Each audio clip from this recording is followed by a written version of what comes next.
Prayer to St. Joseph to pay off debts. Welcome to the refuge of St. Joseph. This is a simple and genuine place of prayer, where real life meets everyday faith and hope catches its breath again. In the shade of the silent guardian, we learn to listen with the heart, to work in peace and to trust God's timing. Here, every story is received with respect, every wound finds gentle language, and every step gains meaning. May this refuge be a home for your journey, lit by providence acting in the ordinary. St. Joseph, silent guardian, intercede for us. The yellow light of a candle traces the outline of the table. Papers lie open, the noise of the world quiets down, and despite the silence, your chest still feels heavy. I know what it's like to hold a bill and feel that, along with the numbers, it carries a story of attempts, of unforeseen setbacks, of sleepless nights. I see you. Perhaps there's a knot in your throat. Perhaps your stomach is tight. Perhaps your mind loops and repeats like an echo. I should have done it differently. Here and now, you don't have to defend yourself from anything. You can simply arrive as a whole person with what you feel just as you are. Debt is not only mathematics, it is also memory, affection, body. It stirs your breathing, speeds your heart, tenses your shoulders, steals your presence. Shame shows up, fear of the future grows, guilt whispers, and when guilt whispers, the temptation to run grows, to postpone, to hide, to make one more hasty agreement, to look for a dangerous shortcut. I will not accuse you, nor will I romanticize anything. I will walk by your side with firmness and tenderness, so that truth can illuminate without wounding. Breathe with me. Inhale slowly, like someone opening a window. Exhale unhurriedly, like someone closing a door from the inside and putting the house of the soul in order. We stand before St. Joseph. He doesn't arrive with noise, he arrives with presence. The silent guardian who knows the language of work, responsibility, and protection. In the story of the Holy Family, he appears as one who listens, discerns, rises at the right time, and does what needs to be done. His love is practical, faithful, and everyday. That's why today when we talk about debts, we are not talking about a magic promise. We're talking about providence acting in reality, peace to think, courage to choose, doors that open quietly, hands that extend, a possible path where before there seemed to be only a wall. You may notice that when anxiety takes the lead, thinking shortens, vision narrows, the body goes into alert mode, and everything feels too urgent. Neuroscience has names for this, but you feel it in your skin. It's hard to remember what matters when the brain is shouting, danger. Prayer, when sincere, also regulates the body. The breath lengthens, the heartbeat finds a rhythm, the mind gains space between one thought and the next. Pray with your body then. Inhale to a count of 4, release the air to a count of 6, 2 or 3 times without hurry, and let your attention sink from your shoulders to your hands, from your hands to your heart. Peace is not the denial of the problem. It is the solid ground from which you will face it. Look at the table, touch the paper, feel the texture, the cool surface, the particular weight of each sheet. Naming what frightens us is a spiritual act. When we name, we bring to light. When we bring to light, truth begins to set free. We won't open spreadsheets now, but we will prepare to look without running away. There is a particular grace in admitting, I need help. There is an unexpected freedom in saying, I want to start over the right way. And there is a simple way to begin that new start, to place your life under the guardianship of the one who knew how to protect what was most sacred. Remember Joseph, a just man, learning to listen in the silence of nights, obeying at the right time, sustaining his family with both hands. God's love visited his home without spectacle. It came through the door of the everyday. That same love visits your home today here, with gentleness and firmness, calling you by name, reminding you that you are not condemned to repeat the same steps. St. Joseph does not replace your responsibility. He strengthens it. He does not erase your story. He redeems it. He does not promise easy money. He asks for fidelity and opens paths where fidelity can flourish. Now, if you can, straighten your spine, relax your jaw, release your hands. Let your breathing find a simple rhythm, like someone sanding rough wood until it becomes softer. And say with me in a low voice, as if speaking to a friend who understands even before listening, St. Joseph, silent guardian, intercede for us. Repeat again, allowing the phrase to descend from your head into your chest. St. Joseph, silent guardian, intercede for us. A third time, like someone turning on a discreet light in a dark room. St. Joseph, silent guardian, intercede for us. This short invocation is a gentle tool, a light hammer that doesn't dent but adjusts. It is an anchor for the mind, a shelter for the heart. If a harsh thought appears, there's no way out. I always mess up. No one will help me. Just acknowledge it. Don't fight it. Let it pass like watching a truck cross the street without needing to run after it. Return to the breathing. Return to the short invocation. Return to the presence of St. Joseph. Faith is not an anesthetic, it is a clearing. And in a clearing we see the path better. We see the tree, we see the grain of the wood. We understand where the blade should run so that the cut is precise and does not destroy what is most beautiful in the piece. You may remember debts that are not made of numbers, apologies postponed, words left unsaid, promises that fell by the wayside. All of that is heavy. All of that needs care. Today, what we place in St. Joseph's hands is not just a sum with interest. It is a story that longs to be reordered. Providence does not despise what is small. It starts with the small, a phone call, a mature no, an honest conversation, a full night's sleep to be able to think better. With him, each discreet gesture prepares the ground for a change that lasts. Before we go further, offer God what is real and concrete, without embellishment, without fear of your own portrait. Say, Lord, I need peace to look, wisdom to choose, discipline to keep going, humility to ask for help, and the favor of finding just paths. Say, St. Joseph, I place this table in your hands. Guard my heart from haste and shame. Teach me the right step at the right time. We are not promising shortcuts. We are asking for grace for the long, good road. And the long, good road, when walked in faith, reveals a strength you may have forgotten you had. Keep in your body the memory of this beginning. Air in and out, shoulders dropping, a mind less noisy, a presence more whole. Keep in your heart the certainty that you do not walk alone. In St. Joseph's school, we learn to trust in divine providence. While we use our hands, while we take responsibility, while we do with serenity what is ours to do. From here, step by step, we will cross what must be crossed with truth and mercy, until life slowly finds its plumb and its ruler again, and the weight that today seems unmovable begins to become bearable, and, in time, overcome. There are nights when the house is intact, and yet something still feels out of place. The clock marks the hours, the street grows quiet, the refrigerator hums its steady sound, and the heart, stubborn, stays disarranged. The body holds the trace of every collection notice, a stiff neck, a stomach in knots, a broken attention that jumps from thought to thought, as if looking for an exit behind every door. The name for that is not weakness. It is wounded humanity trying to orient itself amid a real storm. When debt appears, it does not appear alone. It brings memories of promises, recollections of hard choices,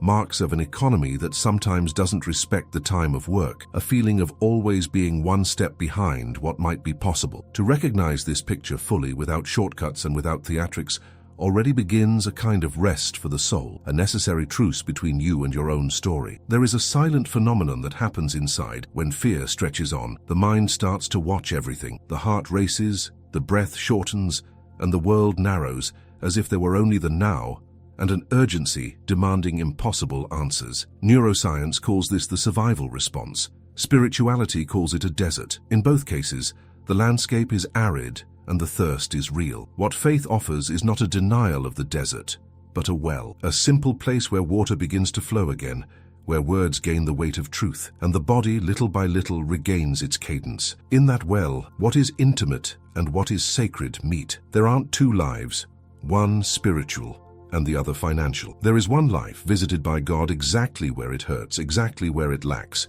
exactly where it seems it won't work out. Shame is often a shadow that lengthens everything. It blows harsh old sentences, as if an invisible tribunal were always on call, ready to stamp guilty at the first misstep. But shame, when illuminated by truth, loses its giant size. Truth has another tone.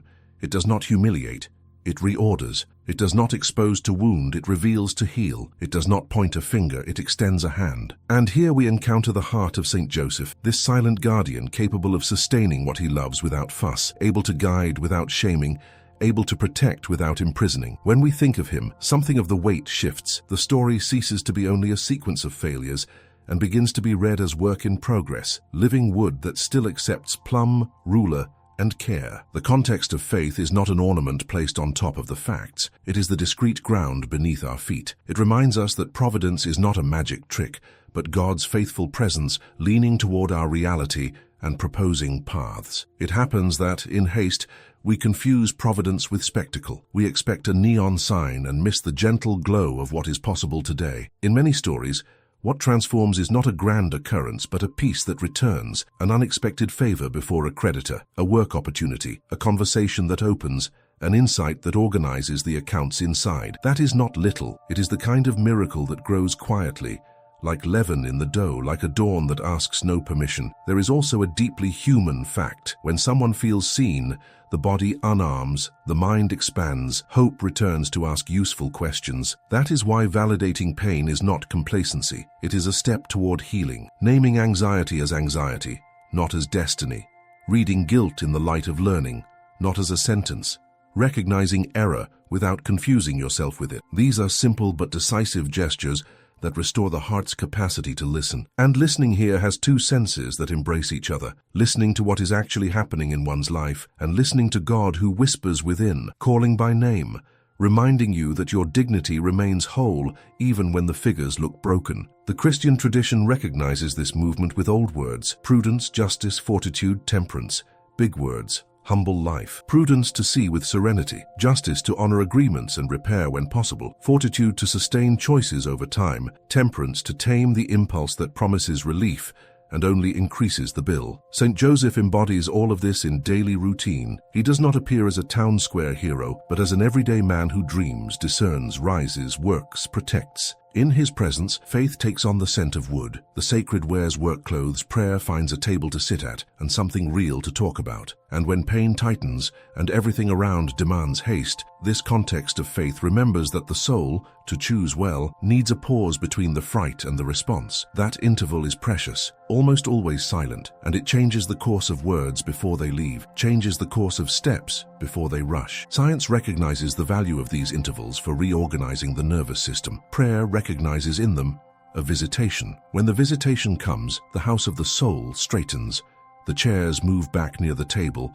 The window opens another hand's breadth. The light comes on in a corner that had been forgotten. And with the house minimally organized, reality once again fits within your sight. At bottom, validating pain and remembering the context of faith offers yourself the chance to rewrite the meaning of what you are living. Not to sugarcoat, but to rescue authorship of your own story in the company of God. If fear is a hurried narrator that anticipates tragic endings, faith is the patient voice that gathers the same scenes and reads them another way, seeing, behind the numbers, a beloved person, a family that matters, a future still possible. And it is in that reading that St. Joseph becomes a companion, not to erase lines, but to teach you to write with more firmness, more clarity, more truth, because when the narrative changes within, the steps outside begin to find the way. This encounter is born from a clear and serene intention, not to offer shortcuts, not to feed illusions, not to promise what faith does not promise. The purpose is deeper and simpler: to reopen, within, the space where trust matures alongside responsibility, where hope sits next to work, where prayer touches concrete life without needing grand scenes. Debt exists, tiredness exists, insecurity exists, and providence also exists, not as spectacle but as a faithful presence that sustains possible steps on the ground of each day. The spiritual posture that carries this path is St. Joseph's. He does not occupy center stage, but sustains the scene with the silence of one who listens, discerns, and acts at the right time. The life around him is not perfect. It is real. There are unexpected changes, nights of doubt, delicate decisions. Still, something in him remains whole, a heart free to welcome the will of God and hands steady to care for what was entrusted to him. It is this combination, free heart, steady hands, that inspires how to look at debts without being reduced to them. When the mind is taken over by urgencies, the body reacts as if everything were afire. Neuroscience describes that continuous alert state. The spiritual tradition recognizes there an invitation to realign your strengths. What happens then? When faith returns rhythm to the body and clarity to the mind, thoughts stop trampling one another. Emotions find names. The memory of what matters reappears. It is not escape. It is reorganization. It is not magic. It is the soul's method. Providence works like this. It opens clearings, restores the wide view, allows you to distinguish what is urgent from what is important, what is fantasy from what is a path. There is a second intention, equally discreet and necessary, to heal the hidden narrative that says there is no way out and I am the problem. This narrative repeats underneath the accounts, and if not questioned, drains courage. When faith approaches with gentleness, that story changes shape. Debt starts to be treated as a chapter, not as the whole book. An event that asks for lucidity and commitment, not a label that defines who someone is. Truth, spoken with love, has that power. It stitches, sustains, repositions, and in the thread of that stitching, St. Joseph appears as a guardian of dignity, reminding us that no red number erases a person's worth. The posture that accompanies this understanding is firm yet compassionate. Firm because it recognizes reality without disguises, names limits, sees consequences. Compassionate because it honors human time, understands relapses, respects pain, does not turn failures into identity. Between firmness and compassion, a bridge is built, and on that bridge steps gain cadence. That cadence is like the craft of an old carpenter, measuring, adjusting, sanding, repeating. There is no rush in what needs to last, and what lasts is usually born of small decisions, repeated, patiently aligned. It is also part of the intention to put hope back in its proper place. Hope is not passivity. It is a force that organizes. It lights today's choices with the light of tomorrow, without promising ease, without denying the weight. It does not ignore the numbers. It gives them meaning again. It does not invent doors.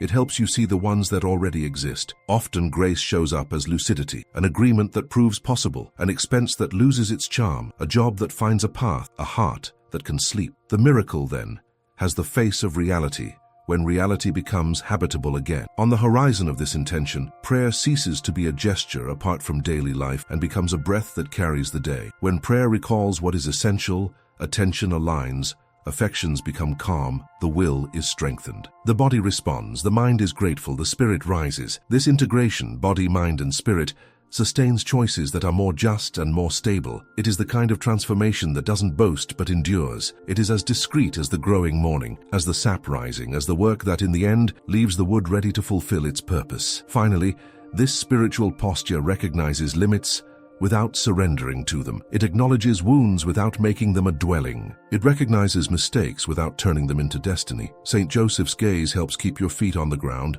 and your heart in God, like someone who learns to read the grain of the wood before any cut. Once the grain is read, the gesture becomes more precise. Once the grain is read, the risk of breaking decreases. Once the grain is read, what seemed merely rough begins to reveal form. So too life, when touched by providence, gains contour where there was confusion, gains silence where there was noise, gains a path where there was a wall. And with that gentle clarity, the next step ceases to be a threat and becomes a possibility again. There are moments when the light seems to come from within, as if the candle's flame illuminated memory before it even reached the papers on the table. The air grows denser, attention more gathered, and a desire is born to say something that isn't an explanation, it's trust. The invocation arises from this simple and truthful place, where the tongue finds few words and the heart finds shelter. It's like opening a small window in a long night. The breeze that comes in doesn't solve everything, but it changes the climate of the house. Joseph's silence is not absence, it is loving restraint. In it,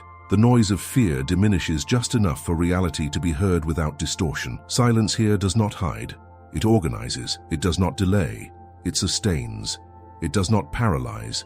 It prepares. It is a silence with the smell of the workshop, with the patience of one who measures twice before the cut, with the care of one who recognizes the wood grain so as not to break what can still flourish. In this silence, a short prayer finds its home. There is a brief phrase that visits the chest like water on heated stone, and upon touching, creates a small vapor of consolation. St. Joseph, silent guardian, intercede for us. When spoken without hurry, it settles into the tense spaces of the body and gives the mind a less aggressive rhythm. St. Joseph, silent guardian, intercede for us. As you repeat it, the heart realizes it is not alone in its own effort, and hope draws near like someone pulling up a chair to sit beside you. St. Joseph, silent guardian, intercede for us. Repetition without fuss gives density to the moment and creates common ground between the soul and God. The sacred pages recall nights when guidance arrived without noise, like a trustworthy whisper that asks for courage to rise at dawn. Between one restlessness and another, a dream brought clarity. Between one risk and another,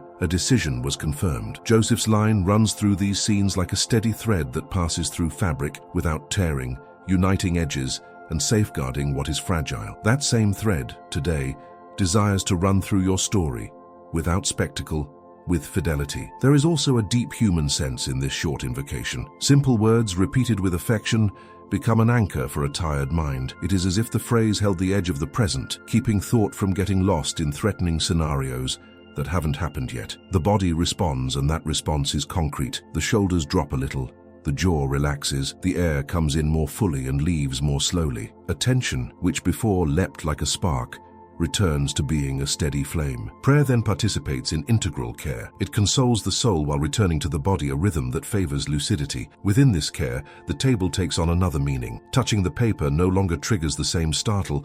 Your gaze can bear the numbers without becoming their hostage, and a soft light finds cracks where there was only shadow. It's as if a discreet oil began to soften the rough wood. What scratched at every move starts to glide, and what seemed jammed begins to give. Prayer did not erase the invoice, but it weakened the power fear had over it. Placing before God what weighs on you is not a trick. It is consent. It is allowing providence to work from within, aligning what was misaligned, putting pieces back in place. In that alignment, signs appear that do not seek a stage, a peace that returns to inhabit the night, a thought that organizes itself with clarity, a favor that appears where doors had been closed, a job that opens as a real possibility. No fireworks, only truth. Thus the invocation becomes a small, sufficient house for the next stage, a house without excess, with a table, a candle, a chair, and the presence of one who guards. It is from this humble address that you can look at your own story without violence and touch, with wisdom and tenderness what needs to be touched. Joseph's silence remains as a watchman of the heart, and the brief phrase stays at hand, ready to reignite at every tightness,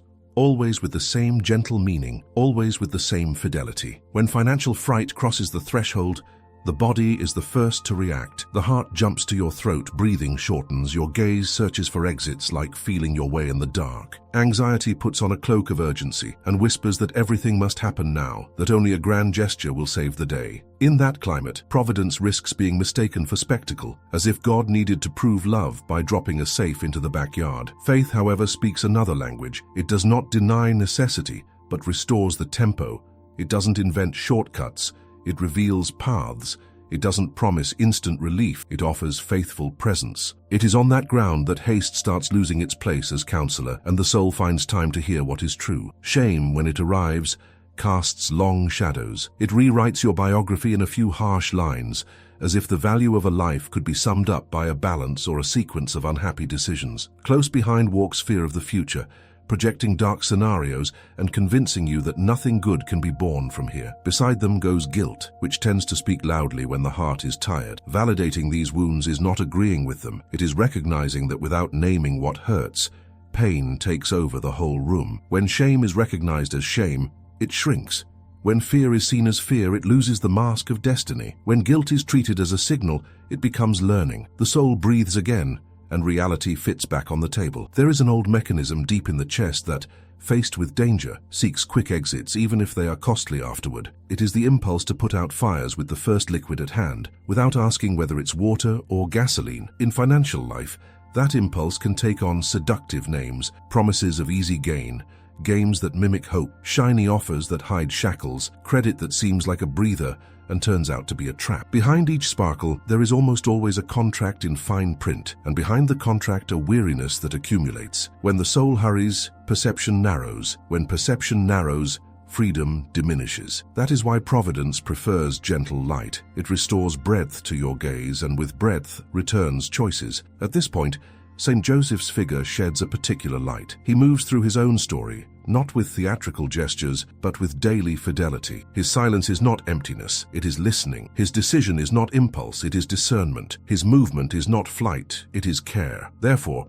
when we recall his name, something inside us learns to distinguish the shine of gold from the glare of a mirror. Joseph's presence teaches us to wait for the right time, to recognize the possible door, to refuse the shortcuts that present haste as a virtue. The heart then comes to prefer weighted steps over the dizzy spin of chance. Neuroscience describes with precision this passage from fright to lucidity. When the mind in alarm perceives danger, attention fixes on the short term and the world narrows. Small gestures that slow things down, a brief phrase repeated with affection, a broader rhythm of breathing, a gaze that lingers on what is safe, allow the system to integrate information again, the cortex to recover words, the memory of what matters to reappear. It is striking how what seems small at first, a pause, an interval, a phrase, can within reorganize strength and make more honest choices possible. Spirituality recognizes the same process with other names: gentle consolation, a visit of peace, a presence that sustains. The rush for a miracle often springs from understandable fatigue. When everything weighs heavy, the heart longs for one gesture that solves things once and for all, that closes the chapter, that brings sleep back. The desire is legitimate. The haste, not always. There are miracles that come like lightning, true, but many arrive like dawn. They begin almost invisible, expand quietly, and when we realize it, the landscape has changed. A conversation that seemed impossible becomes viable. A negotiation takes on a human tone. A discreet favor offers itself. A job appears. A clarity organizes. They are events as concrete as the debt, only moved in a tempo that respects reality and dignity. In stories like these, providence may seem timid to those who expect fireworks, but it is deeply effective for those who need ground. There is a peace that does not erase the bills, but lets you look at them without panic. A courage that does not invent money, but sustains decisions that avoid greater loss. An understanding that does not zero out the invoice, but stops small bleedings that, added up, were costly. Within that peace, the heart discovers that God's extraordinary prefers to work through life's ordinary, and that haste is almost always a poor counselor when caring for what is sacred. It is also true that the environment around you does not always help. Ads will offer solutions in a few clicks. Speeches will promise painless exits.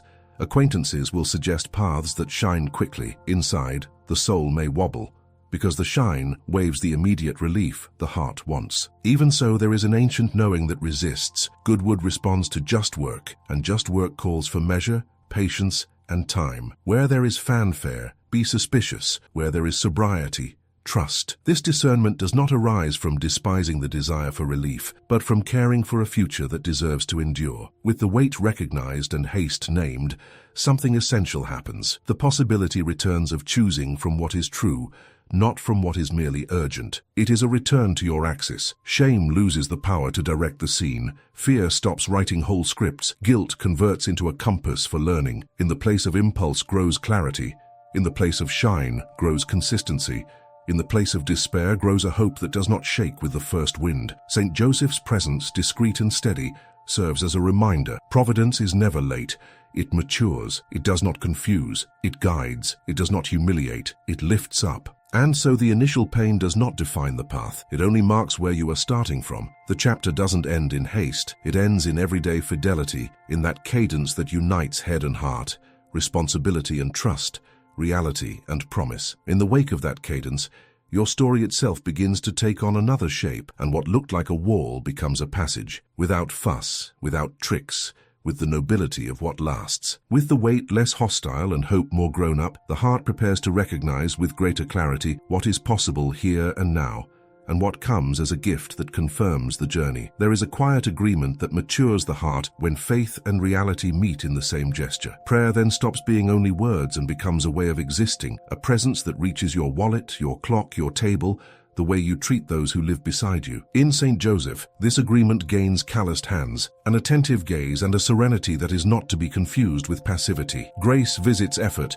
and effort hosts grace, two lines running parallel across the same plank, without crossing in conflict, without drifting apart in indifference. Ite ad Joseph sounds like a tender reminder that God frequents the everyday without fanfare. There is a discreet sacredness in the walk to work, in the coffee made before dawn, in a conversation kept respectful despite tiredness, in the care for what belongs to everyone, in the attention to small expenses that, added up, tell a story. The ordinary, when illuminated, reveals how often providence touches from within what seemed mere habit and suddenly becomes a place of meaning. It is not another life, it is the same life set alight within. Responsibility in these contours loses the weight of punishment and gains the shine of fidelity. It does not humiliate, it upholds, it does not harden, it frames, it does not demand perfection, it offers direction. Those who have drifted from their own axis know what it is to feel everything slip through your fingers, and how relieving it is to realize there are firm points where your hands can rest. Responsibility, worked with care, becomes the art of tending what was entrusted to you, even when the story has wrinkled pages. With it, the soul stops reacting by spasm and goes back to acting with wholeness. The language of prudence teaches that looking reality in the face creates space for more just choices. When the mind leaves the alarm state and the body finds a less defensive rhythm, the possibility arises to notice nuances, understand limits, locate possibilities. Neuroscience describes this return as integration, and spiritual experience recognizes it as a visit of peace that makes things thinkable again. Between one emotion and another, a clearing is born, and in that clearing, truth can land without breaking. Justice here takes on a human face. It is not the coldness of calculation, it is care for bonds. Honoring commitments does not mean forgetting yourself, just as protecting your own home does not mean denying the difficulty of the one on the other side. Many stories are rewritten when truth finds gentle language and when dignity is preserved on both sides. Justice made of this fabric protects the present without selling the future and allows the past to be read with mercy. Honest work is the setting where these virtues can breathe. It returns to the person a sense of authorship, repositions a tired self-esteem, stitches time into a livable cadence. When work becomes prayer too, sweat is not just expenditure, it is offering. Tiredness is not only depletion, it is seed. Routine is not mere repetition, it is a path of maturing. There is a nearly hidden nobility in this way of living that does not ask for applause and yet sustains the whole house. The concrete conversion asked for by debts has the texture of truth spoken with care. Transparency restores trust. Commitment restores direction. Reparation restores balance. The painful past loses the power of a ghost when it is brought to light with gentle courage, and the future stops being a threat when it fits again into possible steps. Between those edges, the soul finds a center that does not depend on immediate results, but on the fidelity that repeats day after day, like a heartbeat. There is also an intimate aspect to this maturing responsibility. The body recognizes when things align, the shoulders lower a bit, the jaw releases, the view widens. Thought organizes. It is not euphoria, it is good sobriety. Sobriety does not erase pain, but it keeps pain from ruling alone. It does not promise ease, but it gives you breath. And with breath returns the courage to sustain choices that last, the ones that stitch peace across the weeks. In Joseph's workshop, rough wood gains form because someone respects its grain. Respecting the grain is not resignation, it is loving intelligence. It is knowing where the blade runs without wounding,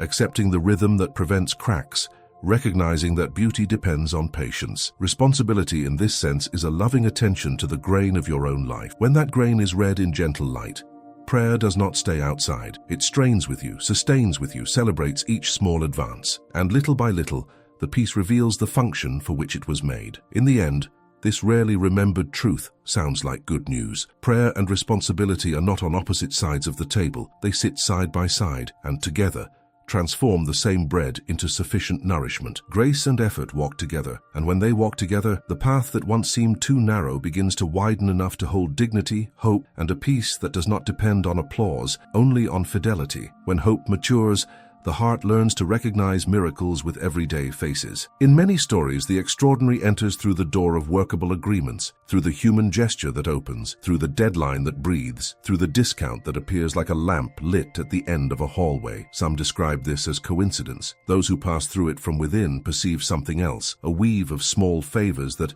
aligned, change the fate of a month, the course of a conversation, the health of a night's sleep. The miracle then ceases to be spectacle and becomes rhythm, ceases to be noise and becomes clarity, ceases to be a rush and becomes a path. The light that orders does not fall from outside in, it kindles within and brightens what was confused. When the mind catches its breath again and the body leaves alarm mode, the budget becomes a legible story, not an indecipherable monster. Lucidity at that point smells like freedom. Suddenly true priorities appear, and saying no to impulsive consumption stops sounding like deprivation and starts sounding like care. Alongside that lucidity, the peace of night becomes a real possibility again, and with less fragmented sleep, the memory of what matters reappears at dawn like a tool ready for the day. You also notice that God's signs have their own handwriting. Instead of noisy promises, they arrive as discreet favors at the right time. Instead of grandiloquent guarantees, they show up as work opportunities that fit the real. Instead of euphoria that lasts minutes,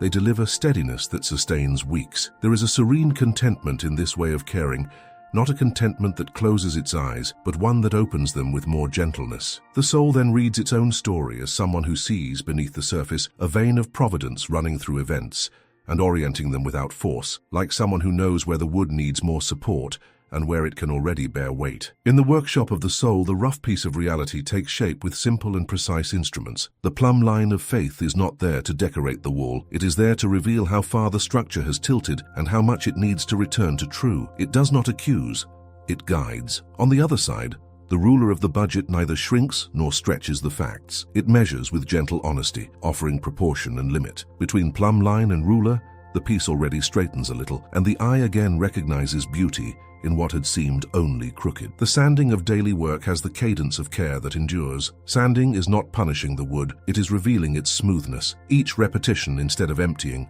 refines. Instead of tiring hope, it strengthens it. Little by little, edges that hurt the hand become surfaces that welcome. Noises that hindered listening become fertile silence. And when fatigue threatens courage, the oil of hope lets the movement run smoothly again. Hope here is not a perfume added later. It is an element that penetrates the fibers and protects the piece from the inside out. In this image, each humble gesture gains spiritual weight. A phone call becomes an exercise in truth and respect. A spending cut becomes care for tomorrow and affection for those at home. An extra work shift acquires the shine of one who sustains what they love. The everyday, thus broadened, ceases to be a sum of obligations and offers itself as a path of sanctification, discreet, without an audience, deeply transformative. St. Joseph, in the background, remains as a silent master, pointing to the right grain, reminding us that no piece needs to be wasted when it is touched with patience and love. Guided prayer to St. Joseph. St. Joseph, silent guardian, faithful presence in sleepless nights and overloaded days, receive this home with your gentle care. There are bills on the table. There are stories behind each number. There is a heart that desires to do good and, so often, does not know where to begin again. You who know the language of work and protection, intercede so that peace may find a dwelling here without denying the truth, so that courage may rise without wounding tenderness, so that hope may settle without needing noise. St. Joseph, silent guardian, intercede for us. Before God we present what weighs, amounts that frighten, deadlines that tighten, postponed conversations, decisions that hurt. None of this defines us more than the love that created us. We ask for light to distinguish the urgent from the important, favor where the door seems narrow, wisdom to recognize just work opportunities, serenity to sustain choices that restore dignity. St. Joseph, guardian of the Holy Family, accompany every gesture that seeks the good. Guard every movement of truth that takes a risk. Protect every honest effort born of the desire to care. We also remember those who share this story with us. Families, creditors, colleagues, people who in some way touch our path. May justice be tempered by mercy. May truth find human language. May trust be rebuilt when there is room for it. Where it is impossible to advance, may there be peace to accept. Where there is a slaver of possibility, may there be courage to cross it. St. Joseph, companion of steps, keep lit the small lights that guide when the road seems too long. We recognize, finally, that nothing replaces daily fidelity. We ask for grace to persevere, to begin again as many times as necessary, not to confuse falls with destiny. May Providence visit us in the concrete, a fair agreement, a deadline that breathes, an expense that dissolves, work that is confirmed, sleep that returns. And may we be able to say truly in the end that your intercession did not spare us the road, but gave us ground, and that God's love, silent and steady, guided each stage with care. St. Joseph, silent guardian, intercede for us. Inspiring conclusion. There are stories that transform without fanfare. When pain is welcomed, when faith sits at the table with reality, when the heart allows Providence to organize from within what seemed without measure, life regains cadence. Numbers remain numbers, but they cease to be monsters. Choices remain demanding, but they cease to be labyrinths. The future remains unknown, but it ceases to be a threat. Everything is put back in its proper place, like furniture realigned in a house once disordered. The plumb line of faith, the ruler of the budget, the sanding of work, and the oil of hope make up the craft of someone who loves their own destiny with responsibility and tenderness. Perhaps there will be no fireworks, perhaps no applause. There will be enough peace to sleep, enough courage to speak, enough lucidity to decide, enough fidelity to persevere, and that, for a tired soul, is greatness. St. Joseph's intercession, gentle and persevering, accompanies each advance, sustains each reconciliation, protects each step that honors the truth. If the beginning was weight and haste, the ending begins to taste different. The serenity that is learned, the dignity that is guarded, the love that does not give up. Deep within remains a question that opens a way within and without. What if St. Joseph's intercession were today the plumb line that aligns the heart and the ruler that organizes the steps? If that question settles gently, the next chapter has already begun. Where there is small fidelity, there will be great work. Where there is attentive silence, there will be direction. Where there are willing hands, there will be doors that open at the right time. And while this happens, one certainty settles. With St. Joseph, every work becomes prayer, and every prayer, when sincere, prepares the work that sustains life.